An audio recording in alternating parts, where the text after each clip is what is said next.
Antes de compartirles esta publicación, es un comunicado que envían muchas personas y muchos colectivos y muchas organizaciones no gubernamentales, muchas asociaciones civiles, al delincuente Peña Nieto y también a las cámaras, tanto la de senadores como diputados, para que no cometan la barbaridad que están planeando.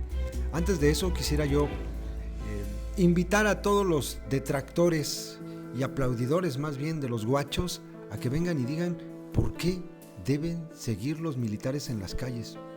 ¿Por qué estarían ustedes a favor de la militarización del país? ¿Por qué permitirían ustedes o aplaudirían o estarían contentos de que se haga una ley para garantizar que ellos estén en las calles de manera permanente? Miren lo que dice, de verdad escríbanlo, escriban sus argumentos.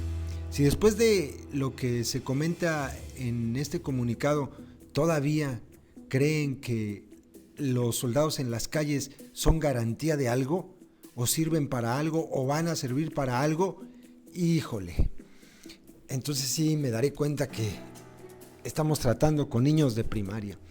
Miren lo que dice el comunicado.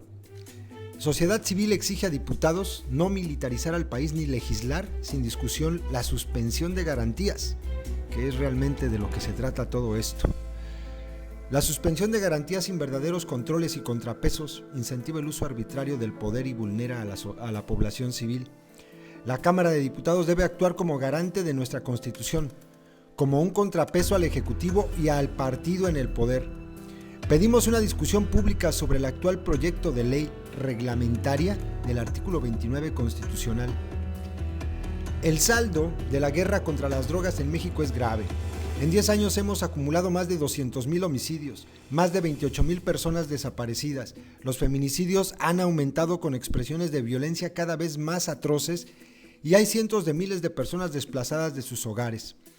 Los datos muestran que la ruta que emprendió Felipe Calderón y que ha continuado el gobierno de Peña Nieto es equivocada. El endurecimiento de las medidas no ha logrado ni logrará disminuir la violencia en el país. Hoy vivimos en un país mucho más inseguro, con instituciones más débiles y un sistema de justicia penal que no termina de funcionar correctamente. El sistema adversarial que entró en pleno vigor este año está en continua lucha con el legado inquisitivo que dependía de prácticas como la tortura. Nuestras policías e instituciones de justicia son más débiles hoy que hace 10 años. La dependencia del Ejército y las Fuerzas Armadas para realizar funciones de seguridad pública que constitucionalmente corresponden exclusivamente a las autoridades civiles también es mayor. Las iniciativas de ley que se han planteado en la dirección de normalizar la presencia e intervención militar en el país preocupan. Se pretende normalizar lo que en cualquier democracia sería una excepción. El involucramiento del ejército en tareas de seguridad públicas, desde patrullaje, detenciones, hasta la investigación del delito. Dotar de marco jurídico a las Fuerzas Armadas es, sin duda, importante.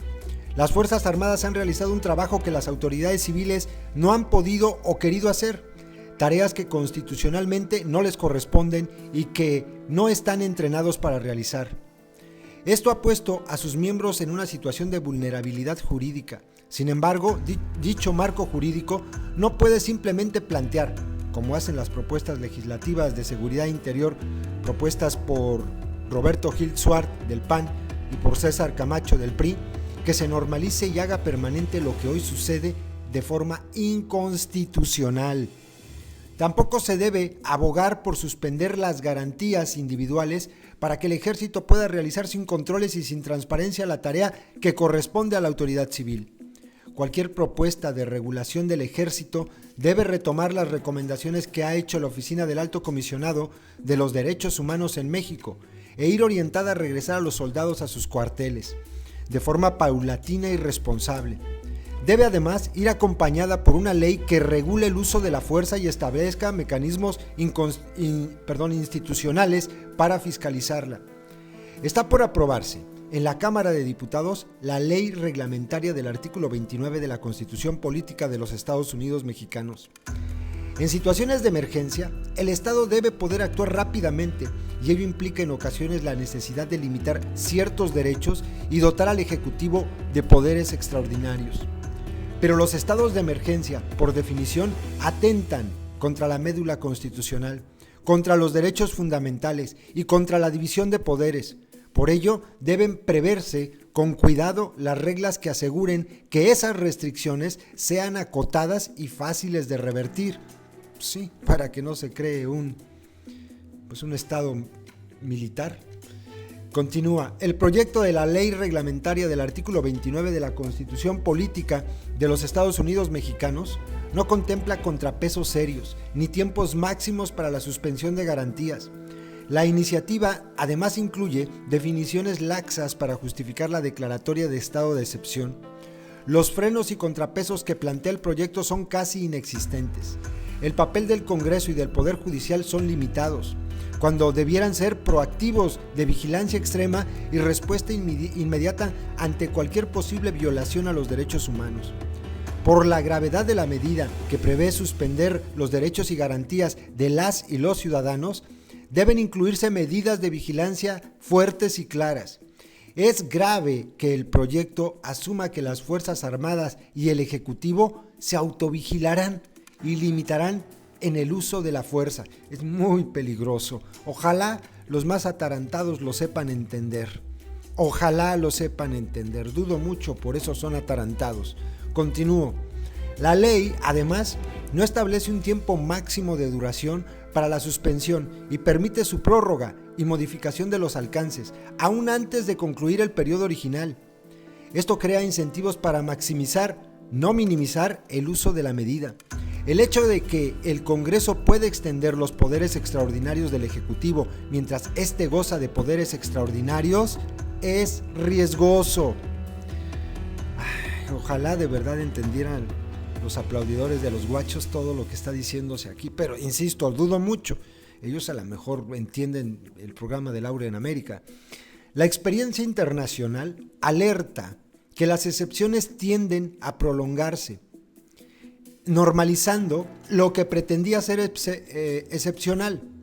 No podemos negar la situación extrema en que se encuentran importantes territorios del país y la necesidad de la intervención de las fuerzas federales.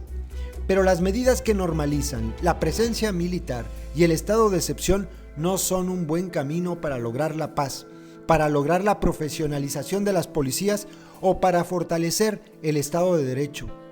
Es en un esquema de seguridad humana y de procuración y administración de justicia eficaz donde se debe legislar e invertir recursos para revertir la violencia e impunidad que existe en el país. Pedimos a la Cámara de Diputados que no apruebe de forma apresurada estas leyes que hacen permanente la presencia militar y que vulneran los derechos de las y los mexicanos. El Congreso tiene la responsabilidad de no convertir al país en uno menos democrático y con instituciones civiles más débiles. Los firmantes pugnamos por políticas de seguridad ciudadana, instituciones de procuración y administración de justicia que sirvan, policías capacitadas y un poder legislativo que juegue un papel de contrapeso frente a iniciativas autoritarias y poco democráticas. Señores legisladores, les pedimos que hagan su trabajo con responsabilidad. Es muy grave, hay un montón de información el día de hoy en relación con esto. Aquí las personas que firmaron, y abajo viene la lista de organizaciones no gubernamentales y de asociaciones civiles, que son muchas. Y la verdad es que, miren ustedes, son muchas. La verdad es que es muy peligroso lo que están a punto de hacer, es muy peligroso. Es un estado militar, es un estado de excepción donde se le otorgan poderes absolutos a los guachos y a Peña Nieto para mantenerlos en las calles. Es bien peligroso porque esto es una dictadura militar. Punto final. Es eso. Insisto. Quiero leer argumentos de los atarantados, a ver qué dicen. A ver qué explicación o justificación le dan a esto. Todos sus comentarios atarantados van a aparecer. Ni siquiera les voy a responder. Nada más quiero leer cuál es la justificación estúpida que le dan. adelante, escriban lo que gusten. Esto es muy grave, es de las cosas más graves que han sometido en esta legislatura y la pasada ante los imbéciles diputados y senadores. Si aprueban esto, puta madre, agárrense porque ahora sí. Saludos, compas.